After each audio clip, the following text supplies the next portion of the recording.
Now, the U.S.-Israel war in Iran is now in its third week, and we bring you the latest developments at this hour. As conflict in West Asia continues in its third week, Israel's military has said it has intercepted Iranian missiles heading towards Tel Aviv. Residents have been urged to take shelter as air raid sirens continue to blare across multiple regions.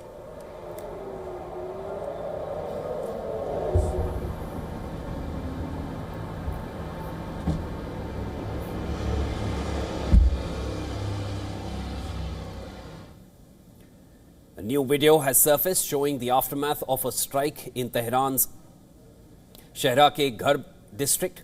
US and Israeli forces unleashed heavy bombardments on military targets in the Iranian capital as the war continues to spread across multiple fronts.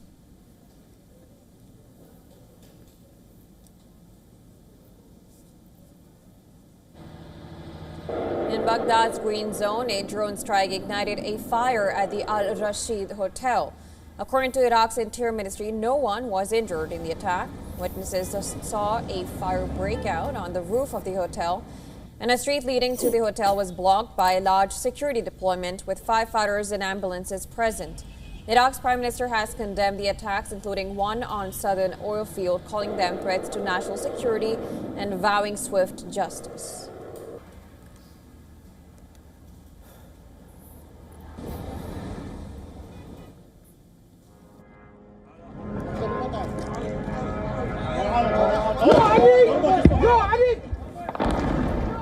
Iraqi security sources say a wave of drone and rocket attacks targeted the US embassy in Baghdad.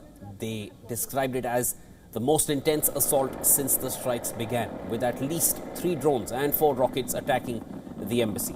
One drone reportedly crashed inside the embassy. The attack comes hours after air defenses thwarted a rocket attack on the same embassy. Iran's Foreign Minister Abbas Araghchi has declared that Iran has not sought a ceasefire with the U.S., insisting any end to the conflict must guarantee attacks on Iran will not be repeated. Speaking in Tehran, Araghchi accused adversaries of pushing for unconditional surrender and said Iran's opponents are now appealing to the countries they once considered hostile for help in securing the Strait of Hormuz. Meanwhile, Iranian Foreign Ministry, a spokesperson, has blamed joint U.S.-Israeli operations for the current crisis, stressing Iran's willingness to maintain regional ties provided neighboring states do not allow their territory to be used against Iran. U.S. President Donald Trump said several countries are reluctant to join U.S. efforts to secure the Strait of Hormuz as U.S. wages war against Iran. Speaking to reporters at the Oval Office, Trump claimed that U.S. strikes have decimated Iran's military leadership and warned that nations relying heavily on oil shipments through this strait, such as China, Japan, South Korea, they should be helping the U.S. secure the vital waterway. He added that while he doesn't expect gratitude, he is surprised by their lack of eagerness to assist. They have no Navy, they have no Air Force.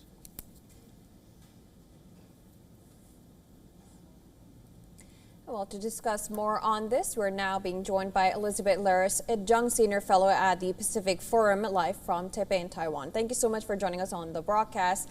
I would like to begin with Trump's statement. He says that he doesn't know whether Moshtaba Khamenei is alive, and Washington is unclear whom it could negotiate with in Tehran. Meanwhile, we have the foreign minister from Iran who's saying that we will not negotiate until they guarantee that there will be no attacks on Iran. How do you look at these comments coming from Trump at the point where he's also ready to attack? He's not happy with how the Europeans are not supporting him in the Strait of Hormuz opening. And now he's saying that he does not know who to negotiate with. The picture becomes more complicated. Certainly, we have not seen Mohammad Khamenei, in reliably live, video. So there is a question if he's alive. The latest I've been hearing is that he was injured in the attack that killed his father. However, we don't know the extent of the injury. So he could be severely injured, and this is why we're not seeing live coverage of him. And so if Trump really wanted to sit down at a table and engage in diplomacy the way the foreign minister of Iran, says that we should have done, they should have done. It is kind of tricky. Who is he going to sit down with? The foreign minister? The foreign minister doesn't have ultimate authority. In Iran, it's the supreme leader, the supreme jurist, who is head of the theocracy there. That is the one that the United States would have to talk with. So with that leader being missing, it does rather complicate the picture. However, it doesn't look like either party is ready to sit down and talk negotiations and talk peace talks yet anyway. The problem is there are a lot of forces in and around Tehran. Number one, of course, the Islamic Republican Guard, but the supreme jurist is the head of that. And again, he's missing in action. And then there are other splinter groups that really could prolong this fight for a long time. Elizabeth, that's a concern that Trump had mentioned earlier as well, that he's unable to speak with Ayatollah Ali Khamenei, the late supreme leader, directly, and that has also created problems. That was initially the problem, and I think that's going to persist even with the new leadership in Iran. But at this point, do you find the US largely isolated in this war that was started unilaterally? Well, the United States is carrying out this war in concert with Israel. So it has, Israel as a partner in this. Certainly, but NATO or the European nations, Australia, Japan, South Korea, how do you see them? Because they've all come out with their statements saying we want to have nothing to do with this. I think he was certainly expecting more of the Western Europe countries and Australia. And so far, we know Germany, the UK, Greece, Spain have absolutely refused. They like the oil, but they don't want to, their people to be killed over it, especially since Trump said something about maybe allowing some Russian oil back into Europe. And in Asia, here in Far East Asia, the Middle East is far away. It's not considered to be a top priority for a lot of these nations here. They are looking at North Korea. They're looking at China's aggression in South China Sea and West Philippine Sea. So that's more immediate to them, not what's going on as much. They're not ignoring it, but they're not as focused on the Middle East. And they're going to be reluctant to get involved in the Middle East because they've got their own bugbears in their backyard. And that being said, of course, these are also countries that will be affected when it comes to Strait of Hormuz. But again, as Shivan just mentioned, the isolation of Trump, because he once asked the Europeans to help him out. Then he warns them that you should, or there's going to be bad things happening to NATO. When that kind of comments come from a U.S. ally, and then we have the Western nations, for example, France or Italy, trying to contact Iran on the back end, there seems to be an isolation from, it's not that it's just the Europeans who are doing it, it's Trump who's literally mentioning that we're warning you that bad things will happen to NATO. How do you look at this, behavior, I would say, of Trump's? How many times do we see European nations saying no to the U.S.? Over to you. Yeah. We know that President Trump engages in a lot of hyperbole, right? He said, once he got elected, the Ukraine war would be over in 2 weeks. This war is going to be over in 2 weeks. He uses a really outrageous terms. So look more at his, behavior. Of course, he's been very critical of Europe, of NATO defense spending. And so for the Europeans, here comes Trump threatening, bullying, more of the same. But, look at his behavior.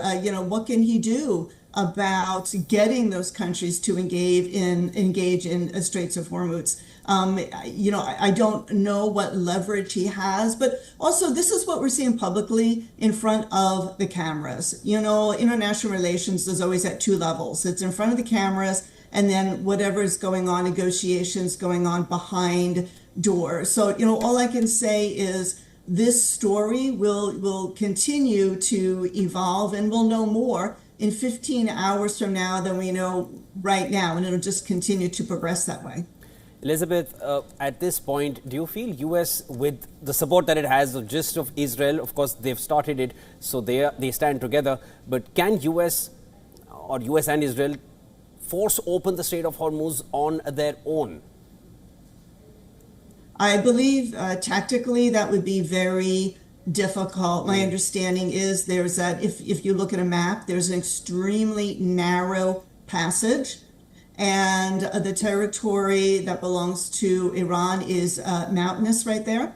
And so they could mine it, they could use kamikaze type attacks to get through that to try and prevent ships, from getting through that very narrow point. They've already, laid mines. So I think it'll be extremely difficult for the U.S. unilaterally, and even with concert with Israel. So now Israel's getting much more engaged in Lebanon, and unfortunately for all parties concerned, we have not seen a lot of Israeli success in Lebanon. That story just keeps rehappening. So I think opening Hormuz is going to be very, very difficult. I think there's going to have to be some negotiations first. And also on the, when it comes to the objective of the war, we've seen J.D. Vance flip-flopping on his comments, and then he goes according to Trump. I agree with Trump when he says that Iran should not have nuclear weapons. And there seems to be there's inconsistency, even in the administration when it comes to, the goals of the war. How do you analyze this inconsistency? I think that J.D. Vance and some others in the administration are responding to what they're hearing from the American people. When President Trump ran for president, he said, no more wars, no forever wars.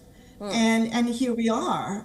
He took out Maduro very quickly. So I think he was felt confident with that. It looks like Cuba might be on the verge of collapse. But, Iran is a sticky wicket. We've been working on this problem for 40 years. But the American people are really divided on this. Most Americans are, I think I can safely say, against this Iran war. There are some very strong Trump supporters that are saying, Iran has been a threat. It's been killing our servicemen. It's been a terrorist state for 40 years. We can't let it have nuclear weapons. It does have ballistic conventional weapons that can be used as well. So it still is a huge threat. But I think, just looking at the polls, a lot of Americans are not really convinced by this. And I believe that's where you're getting the division in the administration. Elizabeth, let's rewind a little over a month ago, to the beginning of this year. A lot of Trump's inner circle, his military advisors, they all warned him against any kind of a military overture in Iran. He was warned several times because there was a lot of bravado coming in from the US that we're locked and loaded, we're ready to go. That was coming in from the time when the protests were, that violent crackdown on protesters in Iran in the beginning of this year. But at that time, the war never started. He was advised against it. He was told, don't risk it. He's even said now that he's shocked at what Iran did in retaliation, whereas Iran made it very clear, you attack us and we'll go after all your bases in the Gulf. Now, the theocratic regime has not collapsed in Iran either. The supreme leader was eliminated, was neutralized, was assassinated the way one would like to see it across the world. And then there is a new leader already in place, although not in public yet, but is there very much in, for the sake of it. Now, Strait of Hormuz, it still remains blocked. Is Trump looking for some kind of a symbolic win for an off-ramp here? Or is there no off-ramp? Well, certainly the Pentagon and U.S. Department of Defense has a strategy, and they have tactics as well. And they have contingency plans for everything. Now, President Trump is commander-in-chief, so he gives the green light, the amber light, the red light. And this is very often a problem with the military saying, this is what we can do. Like you said, he wanted to act sooner when those protests were erupting in Tehran, and was advised that, no, we don't have our suitable assets in place. So he waited. 30,000 people were killed, the people who were brave enough to come out and demonstrate. Who's going to risk their neck now? And so, he should not be surprised that the people are not rising up. The people who would have risen up are dead, right? 30,000 of them. And so, the Pentagon can plan as much as they can, But if the president says we move now or we don't move now, then they have to recalibrate. And I think you're seeing a lot of recalibration. The one thing that Trump is, I believe, is really trying to avoid, and the American people are trying to avoid, and the Pentagon's trying to avoid, is boots on the ground, because there will be very little support for that. I'll come to the boots on ground point, because that's a major point that, Trump, there is reports saying that. But Elizabeth, just stay with us. We have some breaking news just coming in, and we'll just take your reaction to that. So breaking news coming in, Israeli military has now said that they have started and has launched a wide-scale wave of strikes in the Iranian capital in Tehran. And this is hours after Israel's military said that missiles were launched from Iran and they were heading towards Israeli territory, calling on people in affected areas to head to shelters. And at the same time, Israeli military has said that it is striking Hezbollah targets in Beirut. Well, on Monday, Israeli President Isaac Herzog had sought support from Europe in his country's fight against Hezbollah as the Israeli forces carried out ground operations in Lebanon. And now what we know is that Israel has now started its attack on Iran in the capital, Tehran. This is hours after Israel's military said that missiles were launched from Iran that were heading towards its territory, calling it on people in affected areas to head to shelters. Elizabeth, so we know that this whole, retaliatory and then attacks are happening on the ground as of now. It doesn't seem like it's going to abate anytime soon. You talked about the ground, the boots on ground. Now, we have so Axios report had reported that Trump is planning boots on ground in the Karg Island. Now, that is an important island for Iran, and not just Iran, but also countries like China. How do you analyze, if at all, the boots on ground does happen? Where does this lead us to? Another escalation? Well, it leads to a more protracted conflict. Certainly, Karg Island is extremely important as an avenue, like a channel, for Iran's oil getting out. But remember, Iran needs to sell oil for revenue. I know we're quite concerned, about oil prices and gas prices. And, gas prices are high in the United States, but they're not as high as they were in 21 and 22, during COVID. So we're not there yet. But again, like this closing of Hormuz and selling oil, that's making oil available. That's a two-edged sword. Iran's not going to get the revenue if it doesn't sell. Now, it can apparently get oil out to China, but it's like China, I think only buys like 9% maybe of Iran's oil. So that's not like a big windfall, for Iran. So yeah, Karg Island, sure, Trump is trying to strangle Tehran, and Israel is hardening its blows against Tehran. It's making millions of people flee. Who knows where the heck they're going? But this is it's a strangulation, and it's a blow at the same time to bring the regime to its knees, to make it weak enough, theoretically, so the people then can rise up, but the people aren't armed. This is a problem when you have populations that are not armed. What are they going to fight with? How are they going to overthrow the regime? That's a question. Elizabeth, thanks so much for taking all those questions. I understand it's a very perplexing time. Everyone's really trying to understand where this is going, and most of all, partners of the US themselves are asking, give us more clarity on what the eventual plan is. So I can imagine how anybody else can have a better idea at this point. But thanks so much for joining us. There will be more to discuss as this only seems to be extending. That was Elizabeth Laris joining us here on World DNA.